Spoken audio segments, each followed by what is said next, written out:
Welcome to the next episode of the Iowa Girls Wrestling Podcast. Today, I'm very excited to have Frank Jasper, who played the iconic character Shute in the movie Vision Quest. No, Shute isn't an Iowa girl, but the influence that that movie has had in the wrestling community for the last 40 years is unbelievable. Welcome to the podcast. Thank you for being on.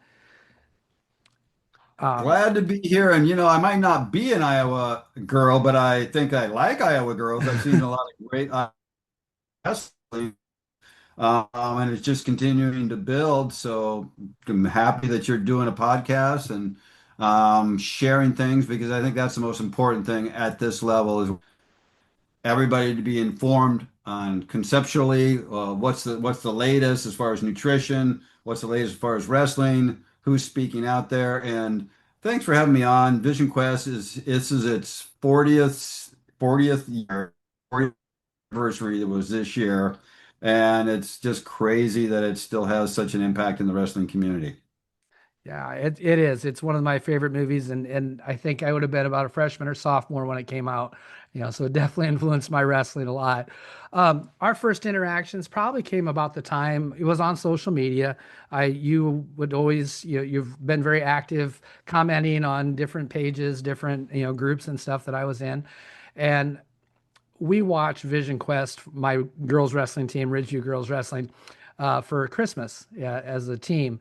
And I reached out and asked you if you would make a short video for them, and they loved it. They sent you one back, and I don't know if you remember or not, but it said there's absolutely no way Shoot lost that match. So it's even today in our little small town that we're in Iowa, the girls love the movie. They love watching it and stuff. So I just thought it was really cool. I did see pictures. You were at the NCAAs this year and Big Tens. So big wrestling fan. So I kind of wanted to talk about maybe who's your team? What teams do you follow? Well, it's, what was extraordinary was that it was on my birthday. My birthday was March 19th. And a friend of mine that lives up north here, Joe Ming, he said, this is the 40th anniversary of Vision Quest. You're going to NCAAs, right? And I said, well, I don't know. And he goes, you gotta go. You gotta go. And so he's like made it easy for me to make that decision. And so I went this year, and it was the first time that I wasn't working with a specific athlete with their nutrition. For the last 5 years, I've been working with several athletes, and they were competing at the NCAAs. Nick Siriano was one of those. We won in 2022 when he was wrestling for Michigan. And then I'm still working with Nick on his nutrition and supporting him on his next level of, participation in this sport. And yeah, it was just nice just to be able to sit and watch and eat and just kind of this extraordinary event. It was the very first one that I know of that a president attended. So I have to give him kudos for showing up and bringing that kind of extra eyeballs on the NCAA wrestling tournament this year. They capped this NCAA tournament off with probably the biggest match of the entire tournament. Yep. And if you got to see it, you know what I'm talking about. The entire arena erupted. And it didn't matter if you were rooting for one or the other heavyweight, so you didn't matter because the excitement and then the outcome and then the last there was 30 seconds left and Hendricks was able to score on Gable, and that was it. And just an extraordinary way. And you see these 285-pound heavyweights. Like when I grew up, these were just Oh like yeah. big blobs of people out there just slapping each other around and falling on each other almost. These guys are shooting in double legs, single legs, picking each other up over their shoulders and back down onto the mat. I mean, the athleticism is extraordinary. Yeah, it's the sport's changed, and you'd mentioned earlier that you're working with elite athletes, a lot of wrestlers, some starting to get into MMA. What do you think has been the biggest change in the sport as far as nutrition. I mean, back in our day when we were competing, it was that throw the plastics on Yep. and suck all the water weight out of you and don't eat for a week type of thing. What are you doing now with these top wrestlers that maybe could help some of these kids out? Well, I think that if everybody, so we have to go to very carefully about what I say will work, not work, because everybody's microbiome, everybody's DNA is extraordinarily different and requires different nutrients. And you might be able to eat something that I can't, and I can eat something you can, and I need something you don't, vice versa. So the nutrition needs to be dialed in on a personal basis. And I think we're seeing this more and more. We're doing blood tests, we're doing DNA, we're doing some pretty extensive testing now for these athletes. And so I think that the science behind it has increased tremendously. But I still see this old mentality of starvation, dehydration, overtraining, to get down to that weight. And I got to tell you, I was at the last Olympics trials with one of my athletes, and he was knocking off the last pound or two, the night before he was going to wrestle. And I saw one of our other top athletes in there, and the guy was dying, and he just looked terrible. And I heard that he made weight, and then I heard that he totally sucked. He had no juice, he had no energy, and this is what I'm talking about. It's like you need to think about this. Seth Gross was talking about one of the biggest mistakes he ever made was to cut way down and cut extra weight. And he said that never served him well. And he always performed at an upper weight better. I was speaking with Vito Arugula at the NCAAs this year, and he and Nick had wrestled in the 2022, and I saw him at 125 that year, and I was like, man, he just doesn't look good. He looks too thin. And luckily, Nick was able to beat him. And then the next year, he goes up a weight class, dominates, walks through people in the NCAAs, goes on a World Cup, dominant. I mean, the guy is killing it.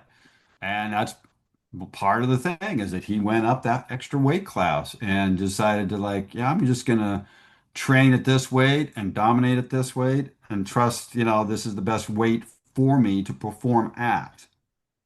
Yeah, that's really good advice. Girls wrestling's a little bit different in our weight cutting practices because women are just built different and stuff. Oh So a yeah. lot of my girls don't cut a lot of weight, but they still have a tendency to do some of those bad habits. The last couple of days they're not getting hydrated. And I Yeah. keep telling them, if you just would drink water, a lot of water, your body will get rid of it. It There it will, is. but it's got to be used to it. So You got to, so it's that old thing because you can suck water and you can drop that weight, but that's just false weight. That's just water weight. That is not true weight. And the yeah, first thing that happens is you lose endurance when you're dehydrated. And then your brain also is one of it's even more water. It's composed of more water than the rest of your body. And so your brain won't function like it should when it's dehydrated as well. Just doesn't make sense. This is where we were talking about like that old belief thing of like cutting and sucking water and doing everything that was done in the movie. Yeah, I love that you got to peek behind the screen of what it takes to be an athlete and to be a wrestler. And the challenges are not just in the weight room or, the wrestling room, but you also have to deal with that at every meal. A lot of these kids are just not, able to eat anything. They have to be very specific about what they can eat. All their friends are eating pizza and drinking Cokes, and as they're in high school and they're having a good time. So it's extra dedication that these athletes commit to so that they can perform better. But there is a way where you can drop weight and still feed the body and feed the brain. And that's what I've been working on for the last 5 years. And it's primarily, we don't want to carb load, spike the sugars and crash because that's what happens. If you take in a lot of sugar, first thing that happens, you get a spike and then you'll crash. Where are you going to crash? You're going to crash in the first period, the second period, or the third period. And so you want to be like Maybe you want something that's going to be a little bit better, a little more even, longer lasting, not spike and crash. Carbohydrates, extra sugars in the body will cause inflammation. And I'll tell you about how it sets you up for injury. It will feed bacteria and viruses. It suppresses your immune system. It dysregulates your hormones. It can feed cancer. Um, Cancer has two energy pathways. Sugar is one of them, so a glucose pathway. And so so why are we using that? And is there a better solution? And I believe there is. I think there's a modified fat adaptation that you can utilize the two main pathways of energy, which are for us human beings, are sugar and then fat breakdown. So it's a glycogen and glycolysis and then keto, breaking down fats, getting those ketone esters. That's where you're going to get the key, the fat burning energy. That happens to be if you're in a even if you're in a fasted state, you have no sugar in your system at the time. There's still 30 to 40,000 calories you can burn for fat. Fat energy burns very evenly. Ketone esters, the brain loves those, so you can feed the body the ketone esters, keep the amino acids up, hit those electrolytes, and you not really have a high caloric count, but still the body will be burning up everything that you're utilizing there, but not have to burn your muscle up, not have to break down tissue so that you will have energy. Very cool. Very cool. That's completely contradicting to what we were doing as wrestlers. Um, let's go back for a little bit now, and let's start with just, where your wrestling started, and see kind of maybe how you got involved in wrestling. Maybe talk about coaches, teammates in your early years. Yeah. Well, I think my biggest influence in the very beginning was my father, who was a black belt in judo. And when we were in fourth, fifth, sixth grade, my dad started a wrestling club. He had a bunch of his men that he worked with that wanted to learn judo. And so we created a club. And that's one of the first things I did, because you learn how to throw somebody, you learn how to land and take the slap the mat and take the pressure off. You learned how to do some ground grappling. It's very similar to wrestling. So that was the start. And then the next time I was exposed to anything was as a freshman in high school. And I had moved to a new town. I didn't know anybody. And one of the guys said, "Oh, the wrestling coach needs little lightweights." And I was a little guy. Believe it or not, I was a little guy. Like you said, I weighed graduated eighth grade at 104 pounds. And then by the time school rolled around, I think I was 110, 12, maybe. By the time, through the summer, I gained some weight. Yeah. And junior year or sophomore year, I was close to 126. And then junior year, 136. And so it was going to be 155 for me my senior year, but I didn't wrestle my senior year. But all through that, by the way, I did martial arts in high school. I was taking karate. I was studying it. I was fascinated with it. I loved the concept of the Bushido. I loved um, the whole warrior mentality, and that you had to die before you went into war, so you had no fear. And that I love the concept is if you were going to do damage martial arts wise to somebody, you also need to know how to heal that damage as a practitioner. So you need to know the martial arts and the healing arts aspect. They kind of go hand in hand. Yeah, that's really cool. You also said that after high school, you ended up being a bodybuilder, and it obviously showed in the movie. But how did you get into that? Yeah, I just was fascinated with Arnold Schwarzenegger's book, Autobiography of a Yogi, and I loved working out. And I was small, so I had a little bit of that. Charles Atlas got kicked sand in the face. I was a small guy and I didn't want to get pushed around. So I was like, okay, I'm going to be big, so nobody will ever push me around. And then thought, like, yeah, I want to go live in California and lift weights like Arnold did at Venice Beach and hang out there in the sun and compete and become a bodybuilder. And so that's what was exciting for me at the time.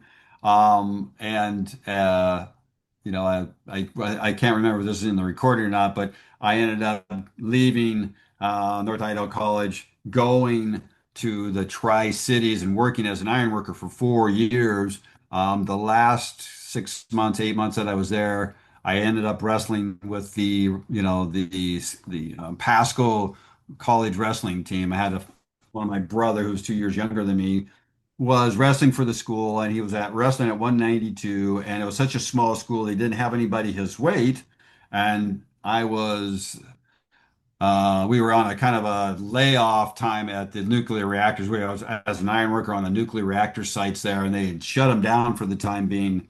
And so I was just kind of hanging out collecting unemployment. So it was really good timing, and I got to go wrestle with the team the entire season and travel with him and watch him wrestle. And he ended up winning the NJCAA, 192 weight class, the national title. So. Awesome. So, how did you get the role as Shoot? How did that all happen? So at one point while I was working as an iron worker, I just decided I'm done working as an iron worker. I'm going back to school.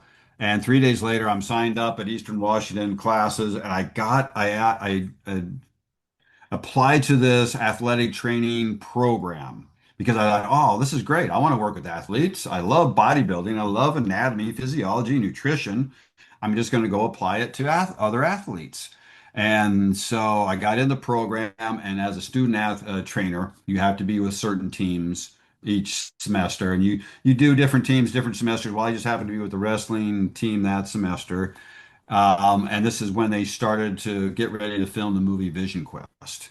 And one of the wrestlers was there in the room that was a wrestler for Eastern Washington, but since he got a role in the movie as an extra, and he was doing that, he couldn't wrestle the regular season for Eastern Washington. So, but he still came in and sat at the bench there and was kind of watching the guys work out and train. And he looks over at me and he goes, "Hey, you know that I'm doing this movie and I actually get paid to wrestle." And I said, "Wow, that's fantastic, man." And he goes, "Yeah, they're still looking for somebody, 6 foot tall, muscular build that can wrestle." He goes, "That's you.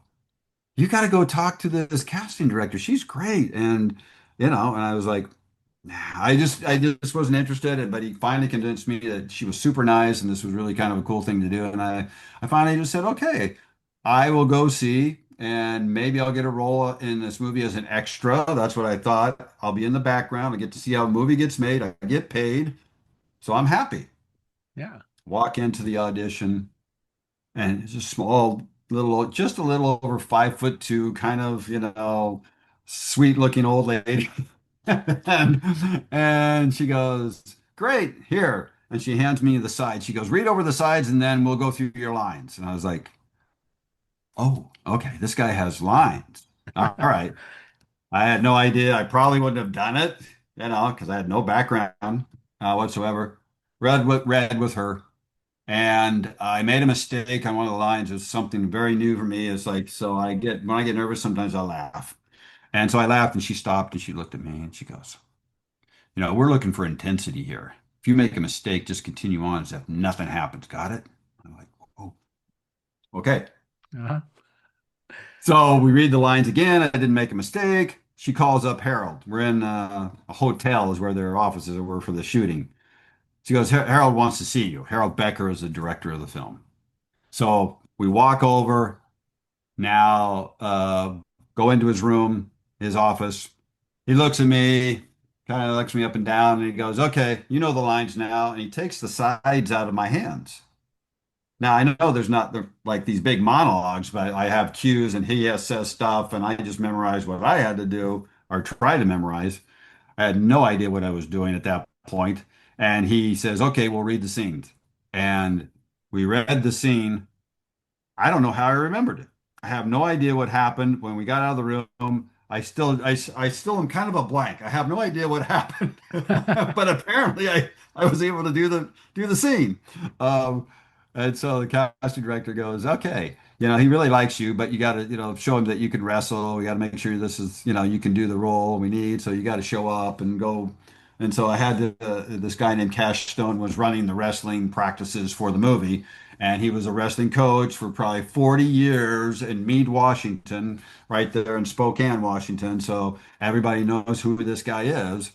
And so I hadn't wrestled since the time in Washington, and Uh-huh. at Pasco. It was probably a couple of years ago, but and I was certainly not in what we call wrestling shape. I was on a bulking phase, and I was eating to just get big. And Yeah. I was kind of fat a little bit at the time, just because I was seriously just trying to put weight on. So I wrestled, and I wasn't sure if I could, make it, but I did. We did it. We got through, and he looked at me and he goes, "Okay, I can see you can wrestle and you can do this role." Then I had to come back. Another time I had a 70s mustache at the time. And so I had to show him that I looked a little bit younger than I did with a mustache. And Matthew was 26 years old. I was 26 Yeah. years old when we shot the film. Both of us looked younger, but had fair hair and fair skin, and he looks younger as well. And so it works. And then the final thing was that guess what? We're only 2.5 weeks away from shooting. The role had been cast twice before. Neither one of those guys worked out for whatever reason. I don't know. So it was crunch time. And I find out that, like, oh, so what's happening now is that producers found somebody in LA they like. They're Uh-huh. flying him down. And that now you're going to have to convince the producers that you're the guy because they like this guy from LA and director likes you. And I said, okay. So we got to read for him. So they call me in and to the hotel. We go into my casting agent's office, and then she says, okay, let's go. And so I go over there to meet Harold Becker and the producers, John Peter and Peter Goober. Harold comes out and meets us in the hallway, and he looks at me. He goes, when you come in here, I want you to be intense the entire time, no matter what happens. Got it? And he goes, and he smacked me hard enough to turn my head, and it stung. And I gritted my teeth and I said, got it. And he goes, that's what I'm looking for. Nice. Like Very a nice. coach, like you're a wrestling coach, right? It's going to Yeah. slap you Yeah. for a match. Um, so I go in, and this woman is a casting director who had cast the other two people in the role, and they didn't work out. She had found this kid in LA. She's sitting there in the front, and then behind her is the John Peters and Peter Goober, and then Harold Becker. So I'm reading the lines with this woman, and I'm just like I'm being tough guy to this woman reading these lines.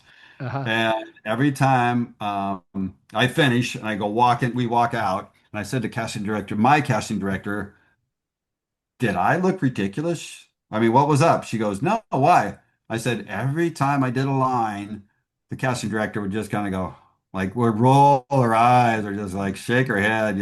And these guys were behind her, so they didn't see anything. Uh-huh. And I just, as if, that it's just nobody's taking me out of this moment. And so she goes, no, she was trying to trip you up because she cast that role twice before, neither one worked out. And she's got this guy she wants to like fill the spot. So I was like, whoa, okay, this is like game on. So now the, Uh-huh. the last thing we had to do is that he hadn't been certified by the coach to see if he could wrestle. So they had us put on our singlets and our wrestling gear and everything, go to the set where they were shooting, and everybody stopped. And they were shooting some scene in another room, and they stopped, and they had a mat all laid out, lit up, and so the cast and crew, that was shooting that day just got around it. And then we got out there, and the coach was like, okay, single leg, double leg, duck under, arm drag, this, that. So he's going back and forth, and we just kind of had this kind of wrestle off. Uh-huh. And he goes, okay, the kid from LA, he's good enough. He's got a good game. The kid was a good wrestler. And so we took about a 5-10 minute break, and then John Peters came over and says, okay, kid, you got the role. He Very says, cool. every time I looked over and you just stared at me and gritted your teeth. Because I would just, there you'd look over and I just stare him down. You know, like, come Yep. on. And he says, every time I looked over at you and you were just gritting your teeth and staring at me, he says, that's what did it. That's how I got the role. That's cool. That is really neat. Like The a 1 in a million chance Yep. opportunity. Yeah. And yeah, that's it's just amazing. And Shoot is kind of portrayed as a villain in the movie, right? I mean, kind of protagonist, the bad guy. Everybody wants to not like him, but as a coach, that's exactly the guy I want on my team, right? I want that guy that's hardworking, dedicated, fearless, that's going to go out and just wrestle. Isn't Shoot the guy that we're looking for? You know? Well, I mean, if you really want to like break it down and look at what was going on in that film and you see, who was the bad guy, who's the good guy, I'm with you because it's like if I was a coach, I would either like, and this is what I've heard, it's like you either want to be shoot or beat shoot, you know. Yep. So that's Yeah. those are your two choices. And it's like everybody kind of has their own shoot. I hear this from all over the country, like, yeah, my shoot was this guy, you Uh-huh. know, and so it's a metaphor for a lot of people. It's that, that thing at the top that everybody's got to shoot for, and the things that it looks like it's completely impossible, but you dedicate and you go for it and let the results be the results. Now, in the book. Terry Davis wrote the book Vision Quest. It ended with that scene where Matthew gets done warming up, breaks through the thing, goes out to the match in the book. So we don't, in the book, you don't So know who all wins. you know was exactly what it was stated by, Elmo the cook. It's like, you know, it's like, doesn't matter what, it's just It's, show. I was just like, there, it what did he, ain't the well, 6 minute, it ain't the 6 minute speech, right? about what happens in 6 minutes. But even Yep. before that, he had also said something to him about like just the fact of showing up, you Yep. know, like being there, doing what you said you're going to do, and then show up and be there, and then it's all going to be what it's going to be. Yeah. Oh, that's pretty cool. That's really neat. Um, I called some of my friends, once I knew that we were actually going to do this, and I have just a few questions that they had about the movie itself. One of them was, how heavy was that log that you went up the stairs with? That log had to be close to 600 pounds, I think, as yeah. It was slightly lightened, let's say that. Okay. And I have, like at the NCAs, I actually carried a log into you know, um, the evening we started with Jordan Burroughs and USA Wrestling. They did like a pre-event where they were raising money for US Wrestling, and Jack Clark was part of that, and Jordan Burroughs. They all made that come together. And so they found a log in somebody's backyard and brought it in. So I carried it, a real log. Uh-huh. And, I just turned 66. So I know what that weight feels like. And it was probably just a little bit lighter than that because you take away too much of the weight and then it looks like a balsa like it's flying around. Yeah. So you need to have some, and it helps to have a little bit of balance. And one of the hardest things about having a log in the is that your neck is forward and you're Yep. trying to, Kind of that flick was the up. most difficult part. Oh, that's Okay. awesome. Did you get the opportunity to meet Madonna? So my only time I was on the set is when I had scenes to do. Okay. And I just think it's like business, it's like you don't want a bunch of people running around, but they did night shoots. And my only night shoot that I did was like the last match, which was, Uh-huh. over the course of an entire week. So I never met Madonna. She was completely unknown at the time. She was unknown until, we shot for 10 weeks. And then I didn't hear, I was done. I went back to school and I went back to bodybuilding, thought I was done. And I get a call 3 months later and I'm at 217 pounds. And they go, hey, we got one more scene we want to do. And so they gave me a month at that time instead of 2.5 weeks. 2.5 weeks is what I did the first time. And I dropped 25 pounds in 2.5 weeks. And then this time I dropped, 25 pounds, a little more than 25 pounds in a month. Flew to LA, then went back to school. Same thing, went back to school, back to bodybuilding. Now I'm at 225 pounds. 3 months later, I get another phone call. Hey, we got one more scene. Like, no. It's like, no. Like, I can't go down to 189. I can go down to 200 pounds. And so I went down to 200 pounds. We filmed it. That's the one or you're a bleeder and I'm wearing a jean jacket. You know, you're a Uh-huh. bleeder, I like blood. So I think it added that extra little like aggression. What I did like is what you said is that on one level, they really didn't make him out to be bad. Like I hate it when they just do the usual guy that's gonna like get somebody down and then he's gonna like wrench on them, just to hurt Uh-huh. them. Like, all right, Yep. okay. Do we always got to play this guy as that? Where, you know, he was just all about business and all about wrestling, and this is his turf, and nobody's gonna take it away from him. And you know, that's what I love about the character that the way they brought him in. And then, of course, this huge buildup. So, like, you're listening, like, everybody's talking about, oh, Shute's even bigger this year. He's like, he's dangerous. He's like, nobody can, he's like, he's even better. I mean, and then you finally see him in that scene, where he's carrying the log. And it's like the ultimate payoff. So it's like everything you feared came true. Yeah. No, that's it. I absolutely loved just watching that movie, and I watch it. It's at least once a year. It's probably twice a year I watch the movie. Um, but I have always thought about what even, and I mentioned it earlier to you today. What if we looked at the movie through Shute's eyes? What Mhm. about where I think the movie would have started in Shute's eyes after that loss? What would have Mhm. happened? What would have Shute done to win the state title that year? Because that's the ultimate. I mean, he lost a dual match. You know how many Yeah. wrestlers lose all the time. Uh, Gable lost. Burroughs is lost. Yeah. Gable Stevenson lost in the NCAA finals, right? Yeah. But as wrestlers, that's not what defines us, right? It's well how we come back from that loss. So how do you think the movie would have, and if we would have continued the movie or saw the movie through Shute's eyes, how would that movie have gone, do you think? Well, interesting enough, I connected with a producer out in New Jersey, and he was actually he's a coach. He wrestled. He's a coach. He's got kids. He runs a club.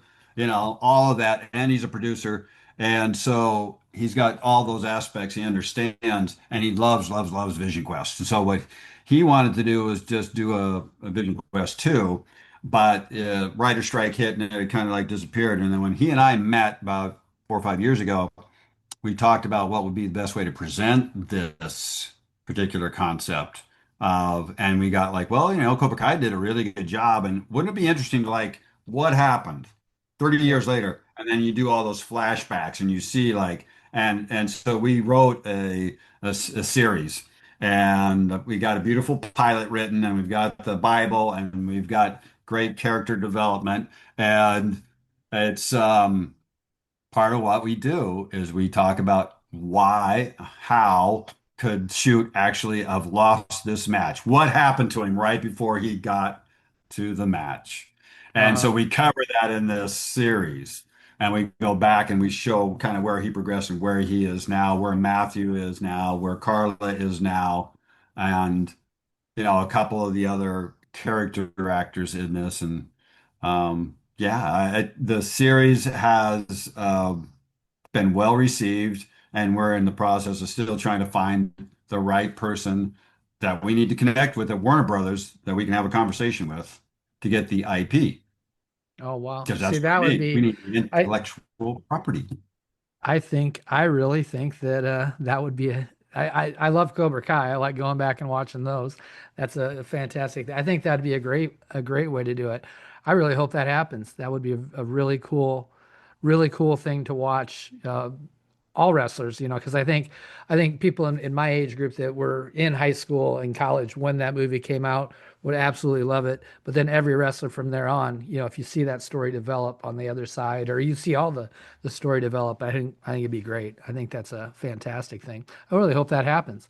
I really do. I think that what we can do is we can not only create a really entertainment thing in the process and have different scenarios and different storylines that aren't going to, you don't have to be like, oh, I have to be a wrestler to enjoy this. Uh-huh. So that's part of what we will do is that, and we also then want to elevate wrestling because that's what I think Vision Quest really did well, is that Yes. like it made it interesting because you saw what happens in the wrestling room, the challenges that they're doing, and the hard work, and the scrambling and the points and the challenges, and they're doing sit-ups on each other's backs, and we're all the stuff that we did, Yeah. running in the circles, all that fun stuff. They didn't show the monkey And drill that we used to do, but we did that one too. yeah. Yeah, But I incorporate some of those things into our practices. It just for yeah, fun I and I'm sure that Lunatic Fringe became probably that probably was not a big hit until that movie, but everybody listened to Lunatic Fringe. We still listen to Lunatic Fringe, warming up, So yeah, I think that's pretty Randy cool. Couture actually went out to Lunatic Fringe his last professional fight. Wow. So, also a big fan of wrestling. He was the one that, when I carried the log about 7, 8 years ago into an event that we had shipped out, this guy made these beautiful logs and training logs. And Randy Couture won it was like up for auction, and so he paid for it to be, you know, on the auction, and so that all that money goes into wrestling. So again, thanks to Randy Couture, another just great support for wrestling. Yeah. No, that's really cool. And it's in wrestling is such a great sport, and the more people that can get involved with it and see how it progresses, and how it changes you and how you become something different. Um, let's talk just a little bit about maybe your career now, your family, and just life in general. What's life like now for Frank Jasper? Wow. Well, um yeah, okay. Well, how about the family? Start with family. yeah, I'm still, the woman that I told you that I met when I was making that transition and going back to school. Her name is Sanda. We ended up marrying about 3 years after we met, and we're still together. And kids are all out of the house. I have a dog. We have a dog who's a rescue, and he's kind of basically our kid at this point. You know how Yep. that goes. Yep. I got a We live couple in too. Carmel, California now. We moved, and like I mentioned to you, we did live in Pacific Palisades for over 30 years, and we moved about 5 years ago, almost 5 years, and so we missed that this last year's fires and devastation, but all of our friends that still live there went through that, and it's really hard to see this place that was such a great little village completely flattened. It looked decimated, and it's going to be years. Going to be years before Yeah. that place comes back. So we moved to Carmel. This is a place we've always wanted to move and stay and retire. And so I'm getting closer to like kind of wrapping some things up. But I've also, along with the Vision Quest series, I've got a couple other projects that are in development. And so I'm also got a couple of offers to act in a couple of different projects coming up. So I'm doing kind of a full circle. I'm going to come back and maybe do a little bit of acting, but I want to do more projects that like Vision Quest. If we can ever get Vision Quest series off the ground, that would be fantastic. If not, I have other projects that are also true stories, inspiring stories, and with wrestling as a backdrop. And I just think that all these can really impact people. When I hear people tell me like, you have no idea how big of an impact you know Vision Quest had on me, Frank. I was just at San Jose, and they had a fight night there, and then one of the guys that was in the room, the wrestling room, named Scott Glab, the one that actually got me to come back and start to kind of connect with the wrestling again after 30 years. Um, he was a wrestler in the room. He was a coach up here at Santa Ana for over 28 years, and so and he knows the guy that's putting on this fight night up in San Jose, Menendez, Gilbert Menendez. And so he was one of his wrestling students. And so we went up there, and one of the guys, he said, "Oh yeah, Frank, this guy, he was at Santa Ana. He was in trouble, and the only thing that saved him was wrestling." And that's the guy that came up to me and said, "Hey man, you got no idea like what that meant to me and how it impacted me and how it changed my life." And I was like, "Well, I got some idea, but it's like, wow, do something that impacts people in a positive way. Like, okay, I'm all in. I'm all in." Yeah. And we need Yeah. more. We need more stories like that, I think. I think More, there's a ton of stories like that out there. yeah. I think wrestling's just those stories are how many wrestling has helped so many kids get out of bad situations.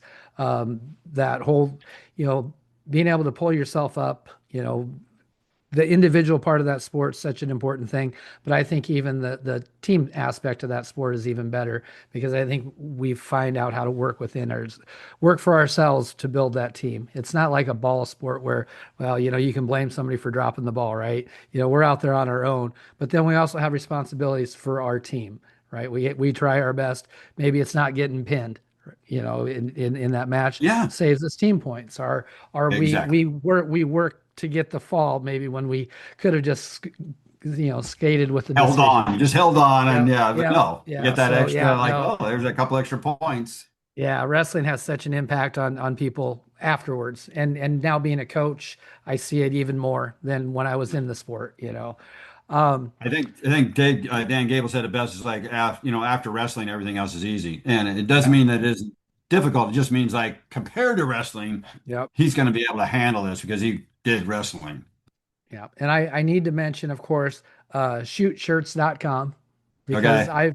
I've ordered some stuff out of there. I actually have more than one of these, but ones they're Oh, some are okay. some are hanging in our wrestling room and stuff. So I thought I'd mention that if anybody's, interested in getting some stuff because get autograph picture of Shoot and you got the shirts and the singlets.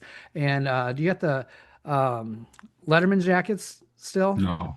No. No, I all I'm selling now, because I didn't want to become an apparel company. Like I Yep. went, okay, I got to dial this back. I've got two shirts, I've got four photos, and I've got a poster.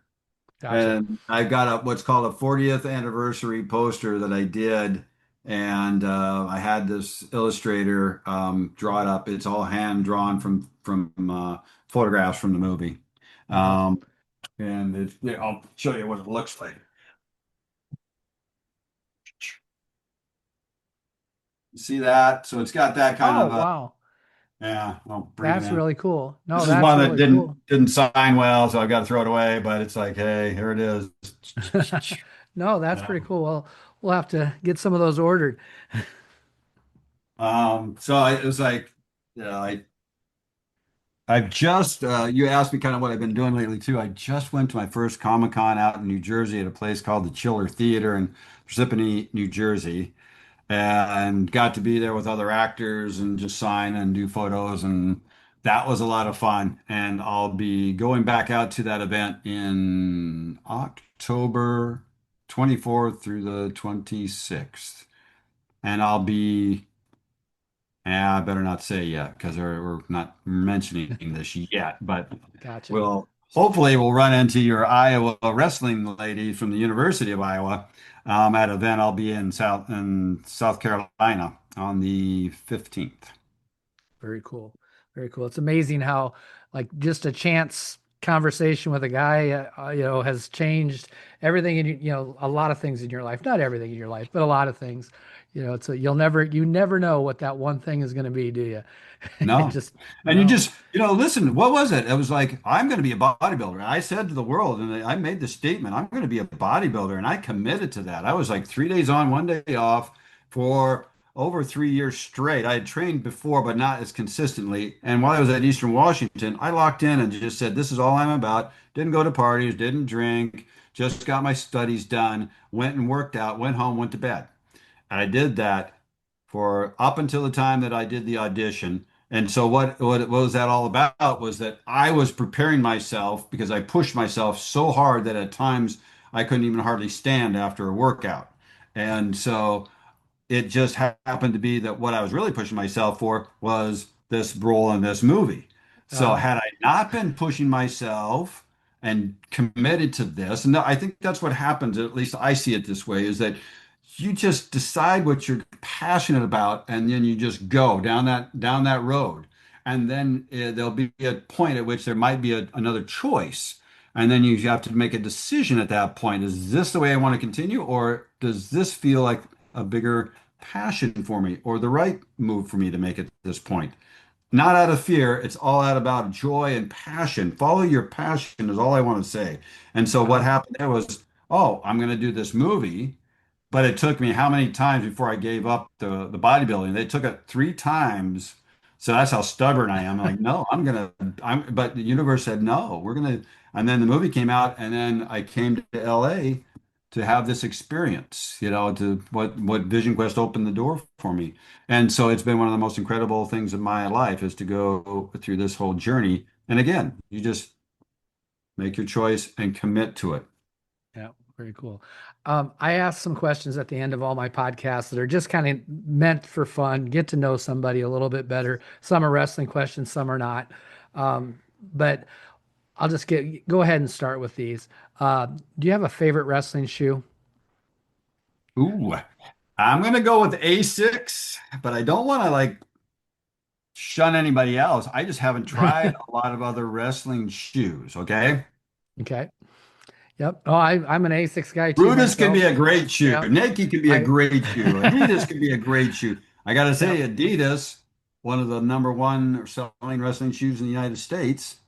So, you Yeah. know, No, they're it's all just good shoes. I always find it interesting to see because people are pretty right. stuck on what shoes they wear, Yeah. Now it I seems play like. tennis, and my Hmm. tennis shoe is an Asics. So Okay. I'm kind of drawn to Asics because of that. Okay. Okay. All right. Here's a kind of a fun question that relates to wrestling too. It's been a really tough weight cut. What are you going to eat post weigh-in for that before that 1 or 2 hour weigh-in? You said, what am I going to eat before Before after the no weigh-in or after weigh-in before the match before because the match? yeah, before the match. Okay, 10, so you gotta I'm going to start with some things that are going to be quickly digestible and or will give me energy so that my body it can get refueled. So some of the things that I will do is that I'll make sure that I'm hitting with my electrolytes. I'm going to hit with a H2, which is a hydrogen 2 tablet you drop in water. So now you're going to hydrogenate the water. So there's one extra electron on your water molecule, which means it's like a free radical scavenger, and it also opens up and helps the body heal. So now I'm giving it even something better. So I'm going to open it up to heal. I'm going to drop in those electrolytes because number one, if you don't have electrolytes in your system, you have no energy. And everybody's worried about sugar, but guess what? What happens when you sweat? You're not sweating sugar. What are you sweating? yeah, your electrolytes. Salt, Yep. minerals. Yep. So what you have to understand in that concept is that electrolytes are the catalyst to everything else. In the cells, you won't be able to absorb nutrients, you won't be able to utilize vitamins, and so when you have the right amount of electrolytes in your system, it creates energy at the ATP mitochondrial level, and so you can't discount that. So it's part of that. I would also do a keto IQ, which is ketone esters, because I've designed my training around this ability to utilize esters or fat breakdown for energy. And my body knows what that looks like and knows how to use it. Very good.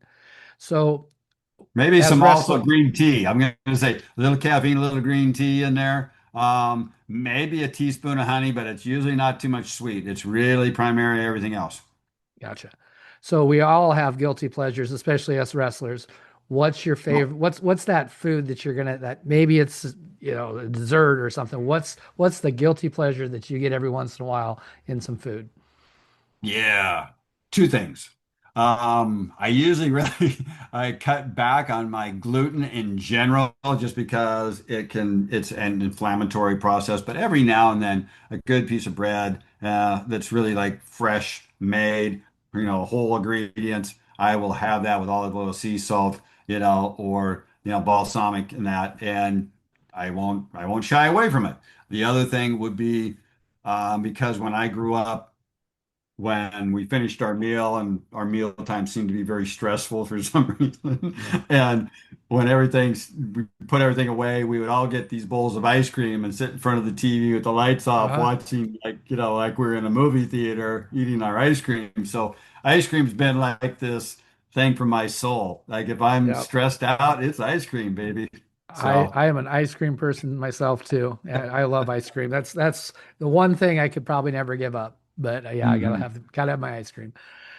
You've probably traveled a lot more than I have, but you traveled many places. Where is there a place that you'd really like to go before, a bucket list place?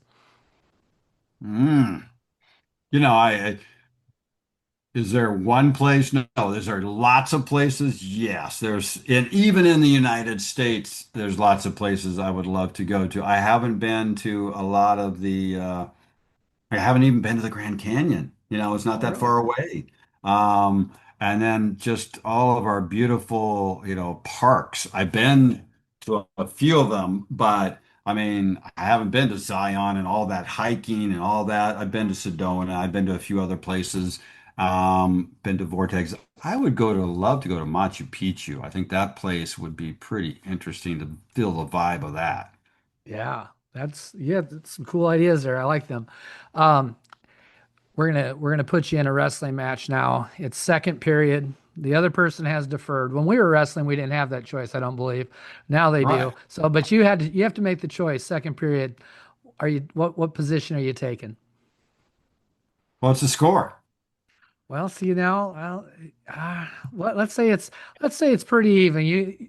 I'll even say you got taken down the first period, and maybe at the end of the first period. Damn, yeah, I'm going down because I'm getting up. I'm getting All out of there. right. I'm getting that first point automatically. Maybe even score on a reversal. Maybe on a Granby and flip them over. Maybe on a step behind, when they're up. I like all those moves. So yeah. Well, then that's where I'm going next. Is what's our favorite moves? What's your favorite takedown? Um, it's one of the funnest ones is throwing a head and arm in the right position. It was, I always loved to get into the scramble, and that's where I was good. I don't think I had a great like single leg or double leg or high crotch or I did like to throw a few of the like fireman's carries and some of those dumps to the side and Hmm. stuff like that. But it was I wish that I had more skill set in regards to the actual takedowns. We didn't spend a lot of time on it when I was in high school. You've already talked a little bit about bottom. How are you going to pin somebody?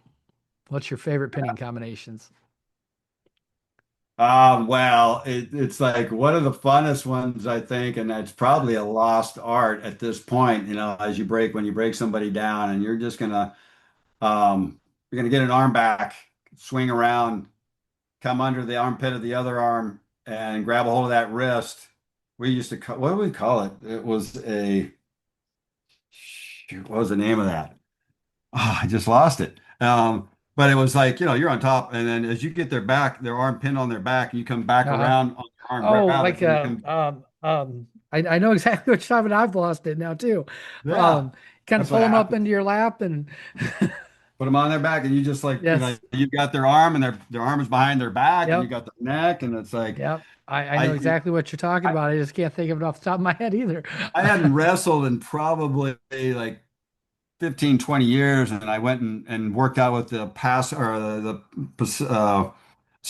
Pacific Palisades wrestling team. They invited me to come, and as soon as I broke this guy down, I instantly went into that, and I was like, "How in the heck?" We used to call it a grasshopper.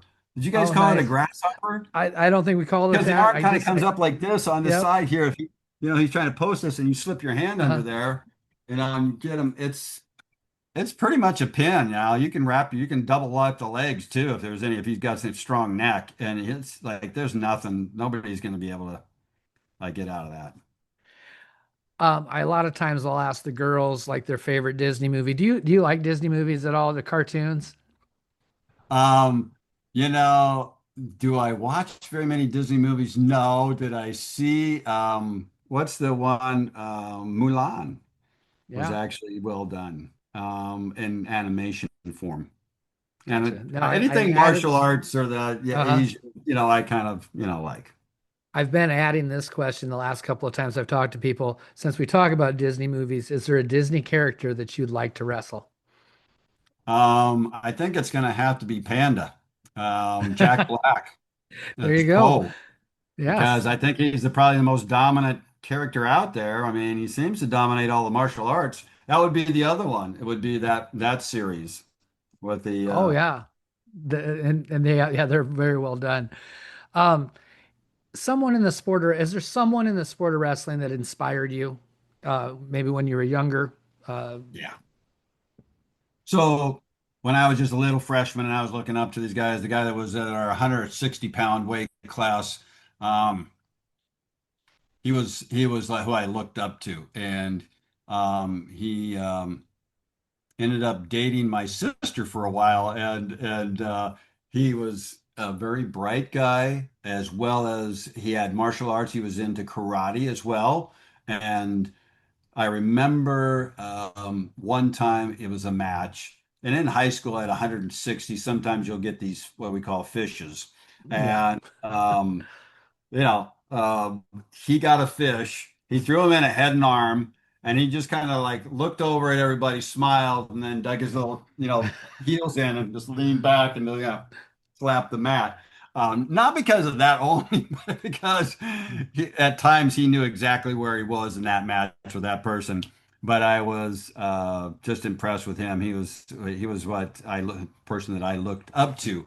And then afterwards, of course, when I got deeper into this, and then I watch levels of wrestlers like Jordan Burroughs or Nick Siriano and Lee Spencer and Bo Nichols and all the other guys there at Penn State at that time. Nolf. I love the way those guys wrestle, so Yeah. relaxed if I'm going to do it. Um, there's just so many great, even the Snyder's tied up in some stuff right now. He Yep. still was the one of the youngest gold medal winners in our sport. Everything that I've seen of him, other than this thing that's happened, is has been nothing but just positive and inspiring. And I have to also go out to shake, like, oh, they won the World Cup at one point. We hadn't won the World Cup in like 27 years. They won that.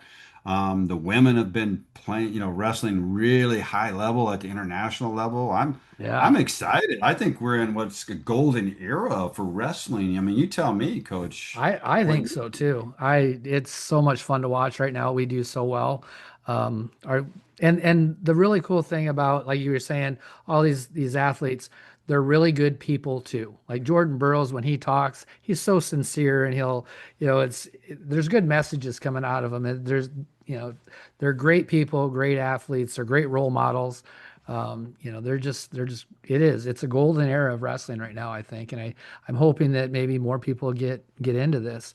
Um, Looking back on the wrestling and everything, is there something that this sport has given you? Obviously, this sport has given you that's going to stick with you that you maybe passed on to your kids or other people that you've been around. Well, wrestling is probably, besides gymnastics, the best sport for kinesthetic awareness that you can get. That means just your body and space and time. I also think that it is a fighting sport. It's a martial art in and of its own, which means that if something happens, you know how to take care of yourself.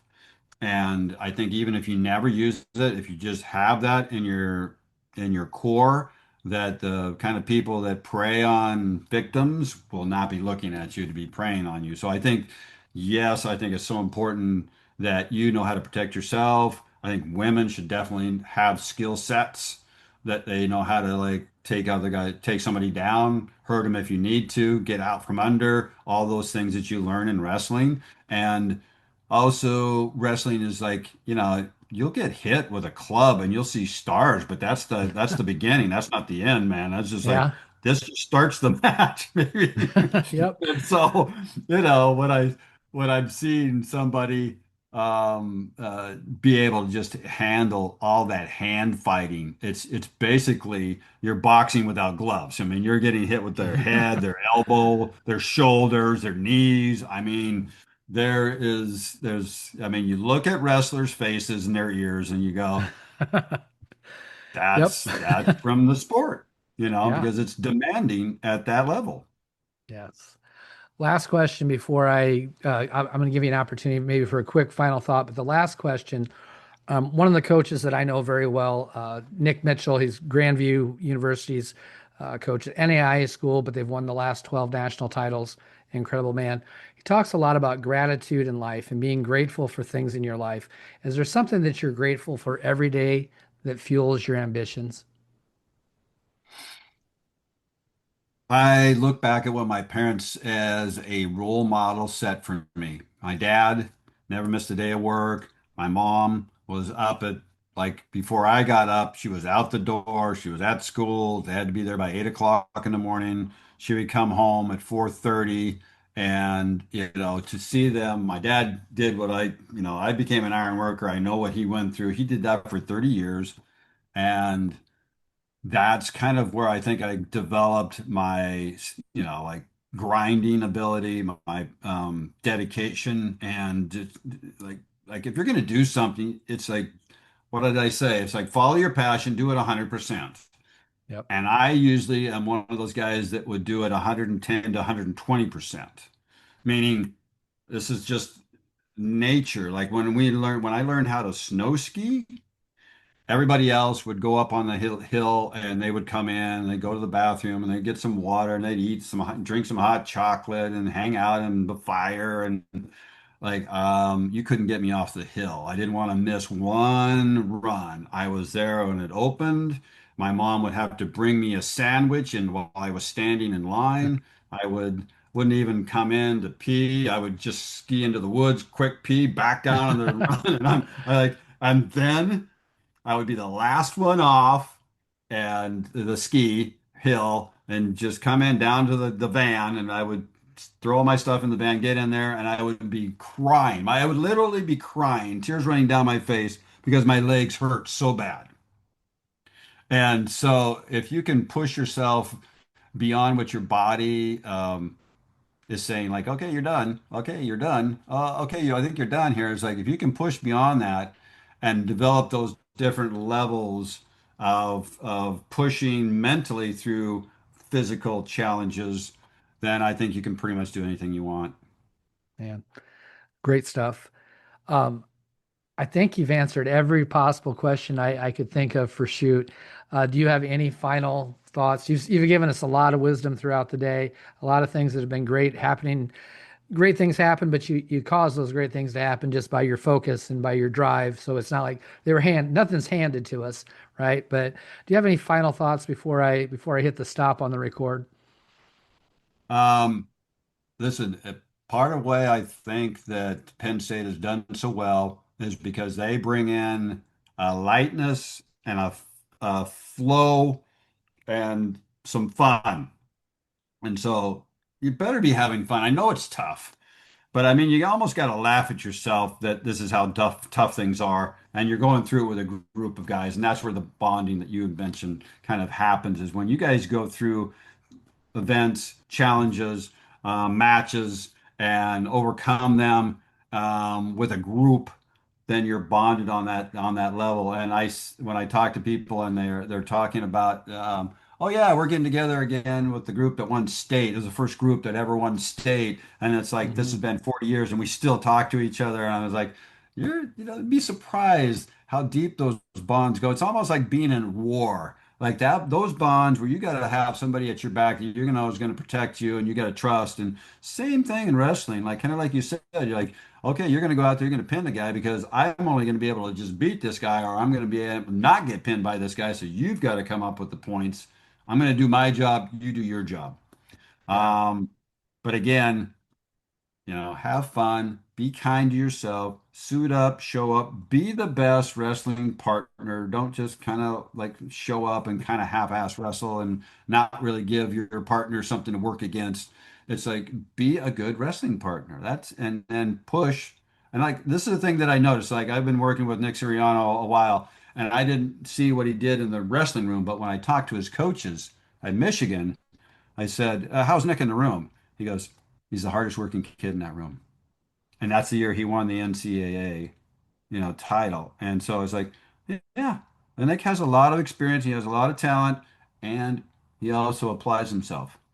yeah. So, No, thank you. I really appreciate you coming on. I know it's, not Iowa girls wrestling maybe isn't your normal thing, but I do appreciate it. I think Vision Quest, over 40 years has done such an amazing thing for the sport. It's inspired a lot of people.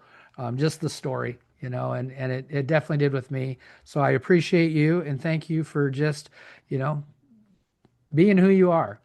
Being shoot, I want to say also thank you for having me on. And yes, Iowa girls, yes, they are the reason that this sport has improved and grown so dramatically over the last 2 to 3 years. They actually gave numbers.